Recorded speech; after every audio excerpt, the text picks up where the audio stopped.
오늘은 잘 살게 하는 믿음이라는 제목으로 말씀을 전하기를 원합니다.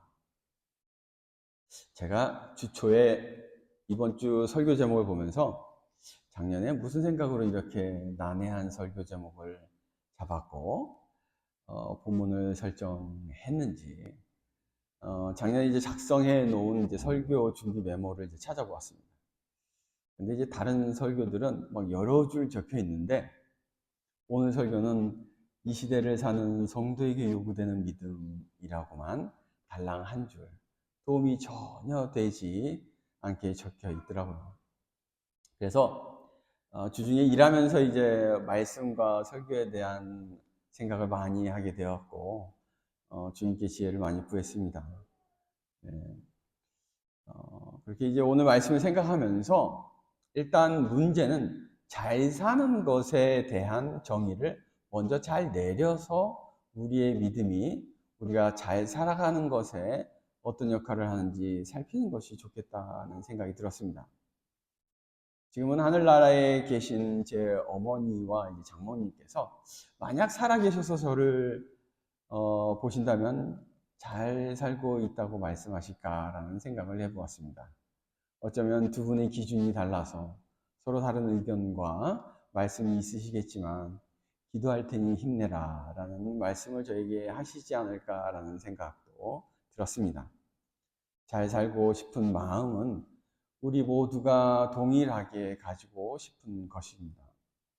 하지만 잘 살고 있다는 생각을 할 수 있게 하는 그 기준은 각자 다 다르고 이렇게 참 서로 마음을 가지고 있는 게 그 가치관이 또 저는 다르다고 생각합니다. 누군가 여러분에게 그래서 이제 그 정도면 잘 사는 거지라고 말하는 소리를 들었다고 해도 여러분의 반응은 그 말의 반대가 될 가능성이 큽니다. 왜냐하면 자신에게 처한 환경과 배경, 위치, 명예와 부의 정도에 따라 시각의 차이가 있기 때문에 남들이 어떻게 좋은 말이나 칭찬을 해도 우리는 만족하지 못하고 있을 가능성이 큽니다. 누구는 재물을 보고 이야기하지만 당사자는 관계를 문제로 생각하고 누구는 사회적 위치를 보고 말하지만 당사자는 건강을 염려하고 있을 수 있습니다. 그리고 지금 현재 자신에게 주어진 좋은 상황과 환경 속에서 잘 살아가는 것이 아닌 무조건 지금보다 가까운 미래에 현재보다 더 나은 것을 가치에 두고 살기도 합니다. 그래서 그 욕망 속에 우리가 갇혀 있어서 지금 잘 살고 있다는 말을 부정할 것입니다. 어떤 사람들은 중산층에서 태어났지만 더 부유한 친구들을 부러워하면서 살기도 합니다.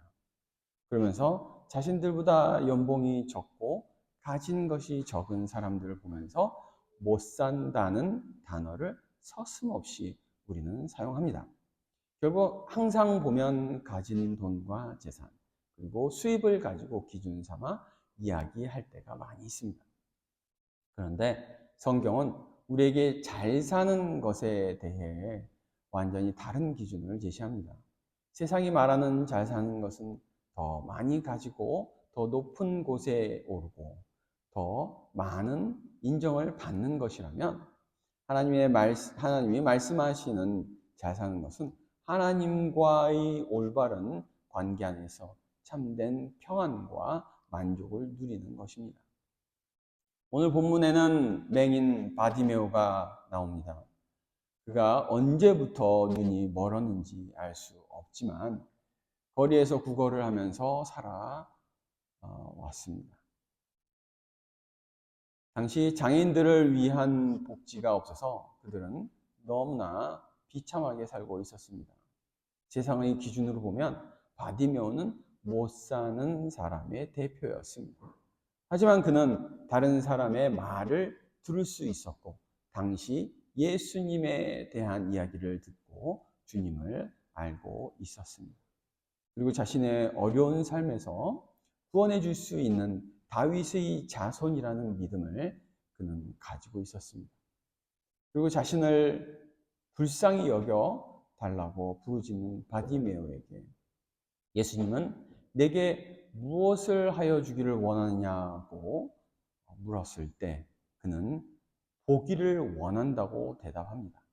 그래서 예수님은 그의 믿음이 그를 구원했다라는 말씀을 하셨고, 바디메오는 보게 되어 예수님을 따라 가는 삶을 살게 됩니다.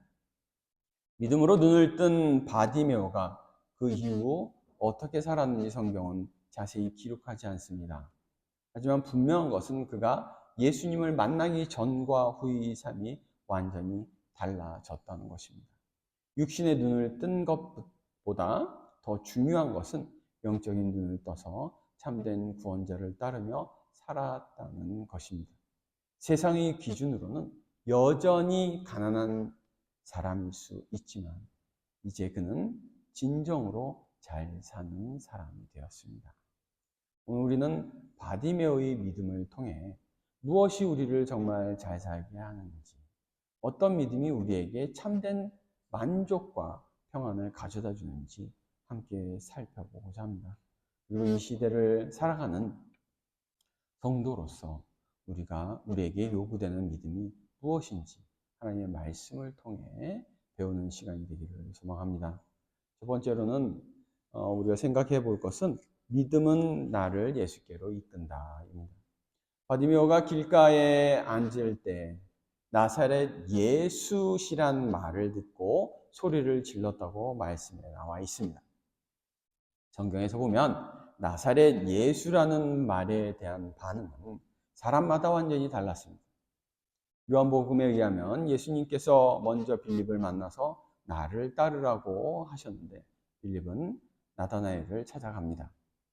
그리고 모세가 율법에 기록하였고 여러 선지자가 기록한 그 일을 우리가 만났으니 요셉의 아들 나사렛 예수니라라고 했습니다. 하지만 나다나엘은 나사렛에서 무슨 선한 것이 날 수 있느냐며 처음에는 무시했습니다. 다행히 그 이후 예수님을 직접 만난 나다나엘은 예수님의 능력을 확인하게 되면서 주님을 하나님의 아들이라고 고백하게 됩니다. 누가복음 4장에는 나사렛 사람들이 예수님을 배척하며 죽이려고까지 했습니다. 같은 나사렛 예수라는 말을 듣고도 나다나엘은 의심했고 나사렛 사람들은 분노했지만 바디메오는 소망을 품었던 것입니다. 바디메오의 믿음이 그를 예수님에게 인도하였습니다. 믿음이 없었다면 예수님께서 아무리 여러 번 그가 있던 길을 지나가도 예수님을 만나는 일은 없었을 것입니다. 믿음이 있는 사람에게는 예수님의 이름만 들어도 소망이 생기지만 믿음이 없는 사람에게는 같은 이름이 무관심이나 거부감만 불러일으킬 뿐입니다. 하지만 주님을 만나는 것이 바디메오에게는 순탄하지 않았습니다. 그가 주님을 부른 이후 한둘이 아닌 많은 사람들이 그를 꾸짖어 잠잠하라고 했던 것입니다. 48절을 읽으면서 저는 가슴이 턱 하고 막히는 느낌을 받았습니다. 바디메오를 꾸짖은 사람들이 예수님을 따르지 않는 사람들이 아니었던 것에 일단 가슴이 먹먹했고 그들이 바디메오가 맹인이며 구걸을 하는 사람이라고 무시하면서 한 행동은 바디메오가 구원을 받을 수 있는 길을 막고 있었다는 것에 답답하고 가슴이 아팠습니다. 세상에 많은 것들은 많은 사람들이 예수님을 만나지 많은 것들과 많은 사람들이 예수님을 만나지 못하게 합니다. 당연히 사단의 역사입니다. 그런데 때로는 그 역할을 교회와 성도들이 하고 있을 수도 있습니다. 지난 목요일에 너무나 가슴 아팠던 일이 있었습니다. 버스 정류소에서 이제 승객들을 이제 태우는데 관광을 오신 이제 무슬림 어머님들이 세 분이 제 유니폼에 있는 이제 십자가 금배지를 보시고 나서 다시 벤치에 앉아 계신 것을 보았습니다. 저는 버스 타는 것을 거절하신 그분들의 행동을 못 알아본 것처럼 행동을 하고 다른 승객들을 태우고 그곳을 떠났습니다. 근데 너무나 가슴이 아팠어요. 왜냐하면 십자가만 보면 치를 떨 정도로 그분들의 기억에 안 좋은 과거의 전쟁이나 사건들이 있었을까 하는 생각이 들었기 때문입니다.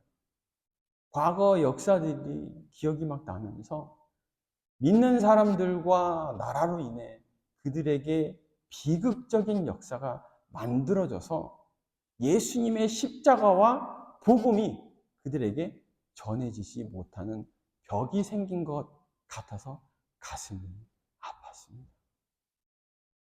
과연 믿음이 있으면서 잘 살아가는 것이 무엇인지 생각해 볼 때 당연히 믿음이 우리를 주님께 인도하지만 동시에 다른 이들이 주님께 올 수 있는 길을 열어주는 삶을 살아가는 것이라는 생각이 들었습니다. 다른 이웃들과 지인들이 믿음을 가지지 못한다고 생각하며 그들을 정죄하기보다 과연 내 자신은 그렇게 바디메오를 꾸짖는 무리에 속해 있지 않은가라는 생각부터 먼저 해야 한다는 마음이 들었습니다.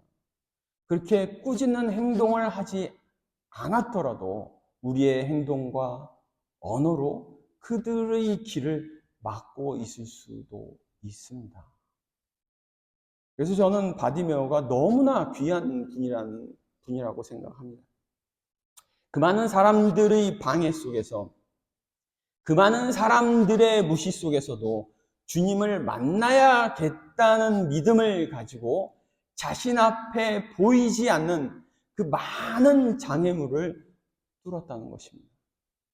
눈이 보이지 않으면 청력이 발달되어서 더 잘 들린다고 합니다. 그런 바디메오가 어떤 말을 들었겠습니까? 성경은 꾸짖었다는 단어만 사용하지만 그 단어 안에 얼마나 험한 말들이 들어있겠어요. 하지만 그 모든 것을 해치고 보이지 않지만 버겁게 느껴질 만했던 자신 앞에 있는 많은 사람들을 넘어서 더 큰 소리로 주님을 부른 것입니다. 다윗의 자손이여 나를 불쌍히 여기소서. 얼마나 처절하고 간절한 호소입니까? 많은 사람들은 자신들의 문제가 무엇인지도 모르고 자신들의 행동으로 어떤 문제를 일으키고 있는지도 모릅니다. 하지만 바디메오처럼 문제가 무엇인지 알아도 해결받을 수 있는 길이 막힐 때도 있습니다.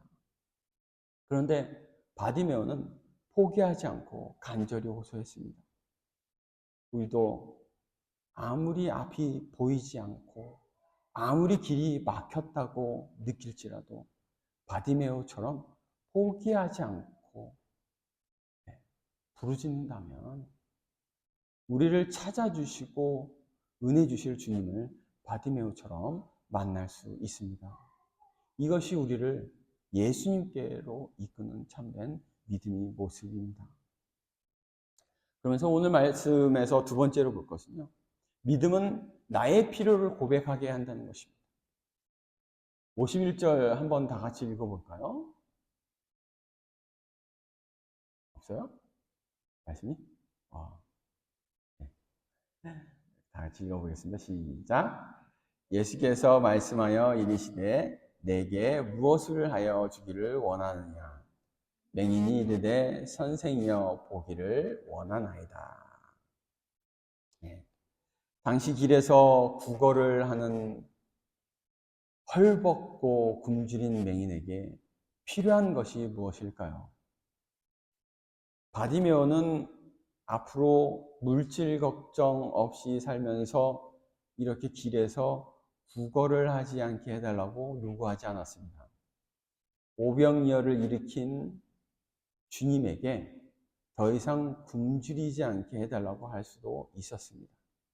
어쩌면 그는 평생 앞이 보이지 않았고 당시 의술과 주술도 의존해 보았지만 아무 소용이 없다는 그 마음을 가지고 있었을 수 있었기에 닫혀있는 마음으로 혹시나 하면서 예수님은 할 수 있을까 하고 조금은 의심하면서 그냥 말을 던지듯이 강구할 수 있었지만 그러지 않았습니다. 그는 확신에 찬 마음과 목소리로 주님께 보기를 원한다고 말합니다. 이 말씀이 중요한 것은 우리의 문제가 뭔지 몰라 우리의 진정한 필요를 구하지 못할 때가 있다는 것을 여기서 말씀하고 있다는 것입니다. 세상을 자주 바라보며 살면서 전혀 영적으로 도움되지 않는 것을 구하는 우리들의 모습이 너무나 많이 있습니다.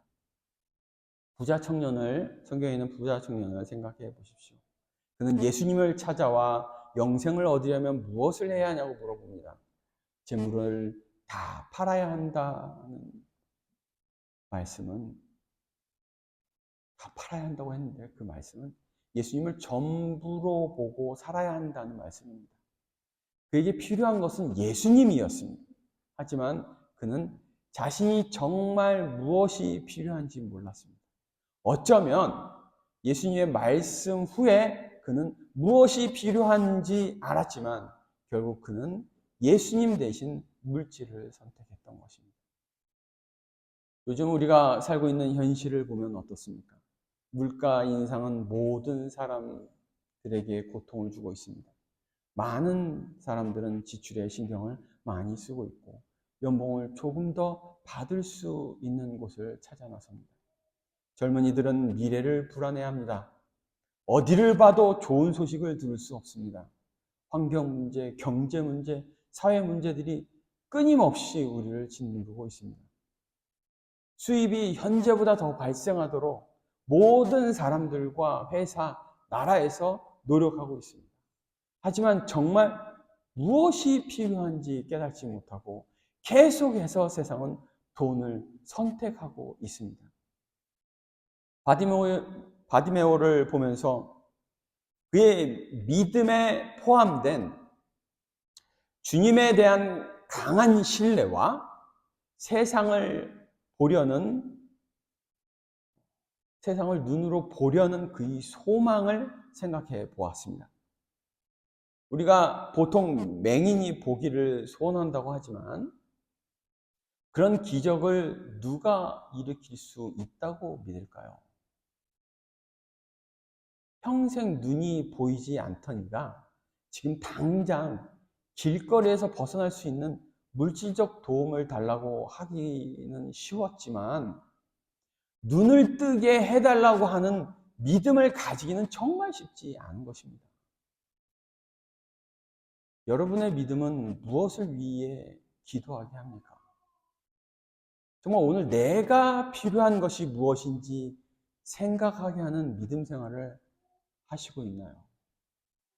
우리가 자꾸 미래를 위해 기도하다 보면 지금 주님을 봐야 하고 예수님을 지금 만나야 하고 지금 주님의 따뜻한 위로와 사랑, 주님의 말씀과 음성이 당장 필요한데 미래에 잘 되는 것에만 집중을 하게 되어 이 순간 필요한 것들을 놓치게 됩니다.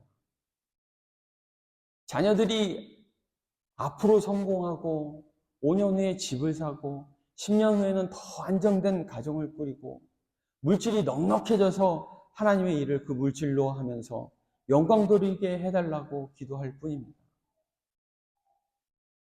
그 자녀들에게 정말 필요한 것은 이 순간에도 주님의 손으로 만져달라는 것입니다.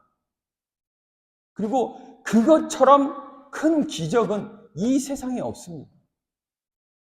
지금 자녀들이 예수님을 자신의 주님이요, 친구요, 내 사랑이요, 내 신랑이요 라고 고백하는 모습을 본다면 그 자녀가 앞으로 어떤 실패와 낙심을 당할지라도 든든한 마음이 들고 마음이 평안해지면서 이제 걱정 안 해도 되겠다라는 말이 부모 입에서 나오는 것입니다.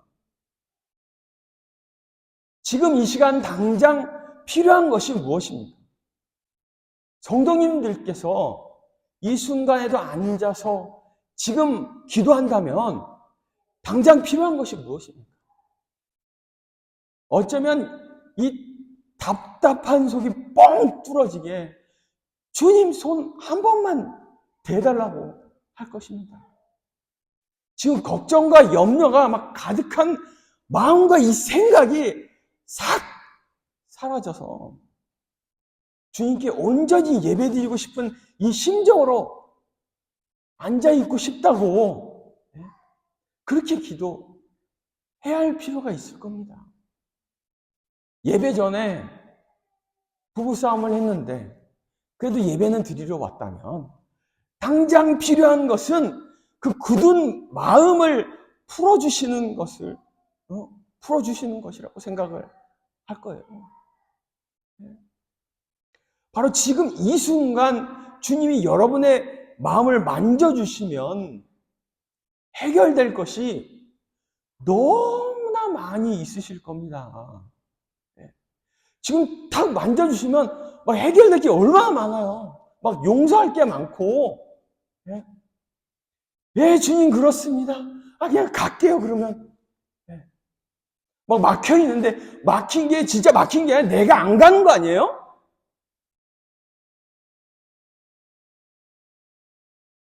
여러분이 영적으로 지금 필요한 것이 무엇입니까? 기도할 때 입이 떨어지지 않고 기도가 나오지 않으면 입을 열어달라고 요구하는 겁니다. 제 설교가 잘 안 들리면 최 목사가 설교를 잘 못해도 주님의 뜻을 깨닫고 은혜를 받을 수 있도록 귀를 열어달라고. 지금 이 순간에도 기도가 그게 필요한 거예요.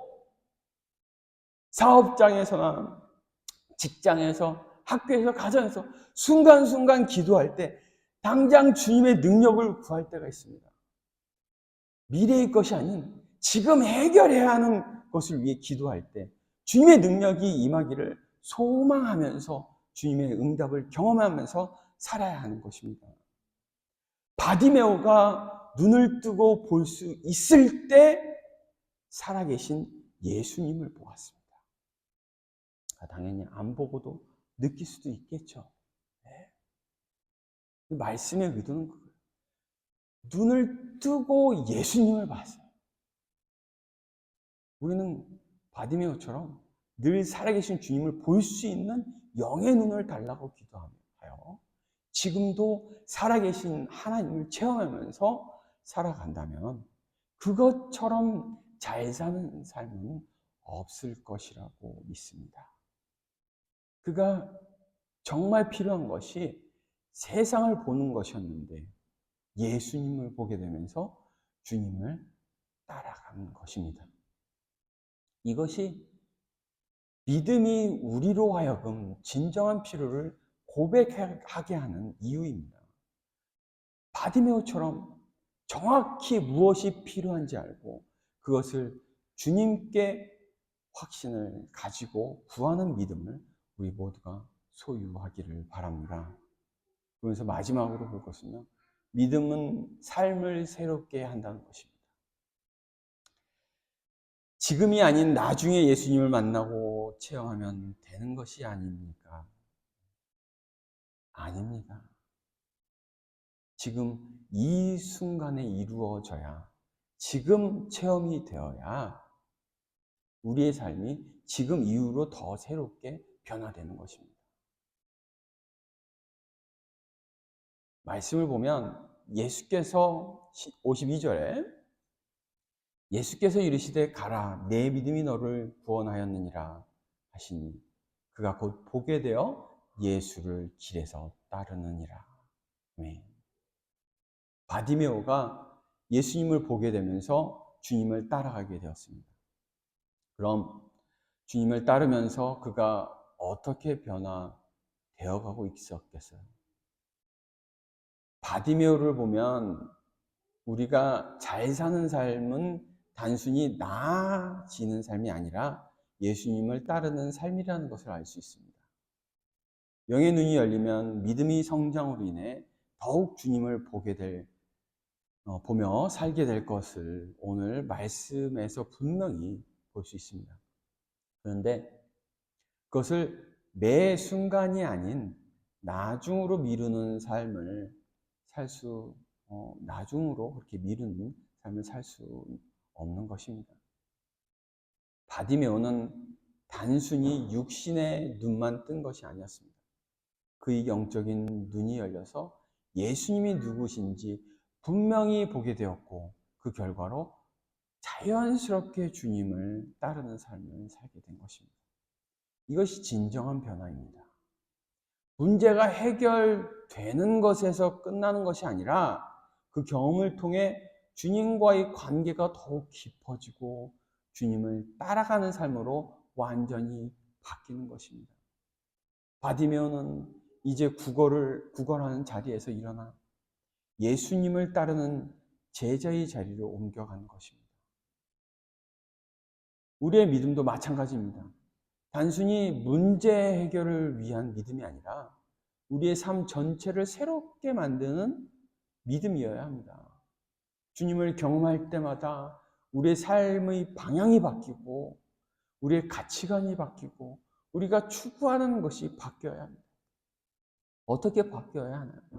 바로 주님을 따르고 주님을 닮고 주님과 동행하고 주님과 같은 십자가의 길을 걸어가는 삶을 더욱 주님처럼 살아가게 되는 것입니다.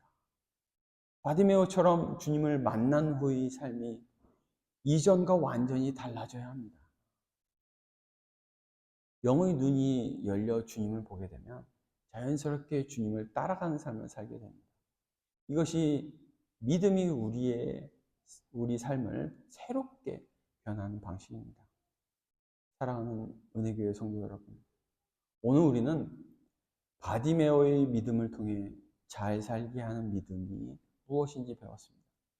믿음은 나를 예수님께 이끕니다.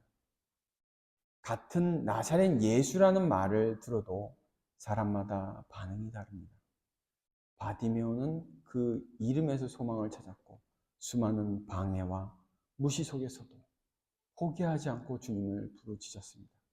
우리도 바디메오처럼 어떤 장애물이 있어도 주님께 나아가는 믿음을 가져야 합니다. 또한 믿음은 나의 진정한 필요를 고백하게 합니다. 바디메오는 당장 필요해 보이는 돈이나 음식을 구하지 않고 보기를 원한다고 고백했습니다. 우리도 미래의 것만 구하지 말고 지금 이 순간 주님의 손길로 만져달라고 기도해야 합니다. 그것처럼 큰 기적은 이 세상에 없습니다. 또한 믿음은 우리 삶을 새롭게 합니다. 바디메오는 눈을 뜬 후 구걸하는 자리를 떠나 예수님을 따라갔습니다. 진정한 변화는 문제 해결에서 끝나는 것이 아니라 우리 삶의 방향과 가치관이 완전히 주님을 따르고 동행하는 것으로 바뀌어 늘 변화되는 삶을 살아가는 것입니다. 그렇다면 진정으로 잘 사는 삶이란 무엇입니까? 세상이 말하는 잘 사는 것, 더 많이 갖고 더 높은 곳에 오르는 것이 아닙니다. 하나님이 말씀하시는 잘 사는 것은 바로 예수님과 함께 예수님을 따라 사는 것입니다. 바디메오처럼 주님을 만나 영의 눈이 열리고 진정한 필요를 깨닫고 삶이 새로워져서 주님을 따라가는 것이 가장 잘 사는 삶입니다. 혹시 여러분도 바디메오처럼 꾸짖던 무리처럼 바디메오를 그렇게 꾸짖던 무리처럼 다른 사람들이 주님께 나오는 길을 막고 있지는 않았습니까? 혹시 미래만 바라보며 지금 이 순간 주님이 주시고자 하는 은혜를 놓치고 있지는 않습니까? 혹시 문제만 해결되면 된다고 생각하며 삶의 진정한 변화는 거부하고 있지는 않습니까? 오늘 이 시간 바디메오와 같은 믿음을 구하시기 바랍니다. 주님께 나아가는 믿음, 진정한 필요를 고백하는 믿음, 삶을 새롭게 하는 믿음을 구하시기 바랍니다. 그래서 우리 모두가 하나님이 기뻐하시는 방식으로 예수님을 따라 진정으로 잘 사는 주님의 제자들이 되기를 예수 그리스도의 이름으로 축원합니다. 당연히 우리가 미래와 앞으로의 삶에 대해 기도를 해야 합니다. 그런데 제가 직장 생활을 하다 보니까 내일도 아니에요. 그냥 오늘 무사히가 너무나 중요하더라고요. 지금 이 기도하는 순간 주님의 따뜻한 손길이 필요하더라고요. 그래야 내일을 그 은혜로 다시 살아갈 수 있는 것입니다. 우리가 찬양하고 기도하는 동안에 주님의 은혜가 당장 느껴져야, 지금 당장 느껴져요. 당장 느껴져야 내일 어떤 일이 일어나도 그 은혜로 이겨냅니다. 지금 해결을 봐야 돼요. 내일은 진짜 무슨 일이 일어날지 모르지만 오늘 주신 은혜의 감동이 내일을 기대하게 하고 내일을 살아내게 할 줄로 믿습니다. 이 시간 다 같이 일어나셔서 시선 찬양하시고 결단 찬양하시고 찬양 끝나고 이제 주여 한번 외치고 기도하겠습니다. 시선을 부르고 지금 우리에게 정말 필요한 무엇이 필요하세요? 지금 당장 이 순간 필요한 것이 무엇입니까? 그 필요한 주님을 보게 해달라고 기도하겠습니다. 주의 은혜를 지금 체험하게 해달라고 기도하겠습니다.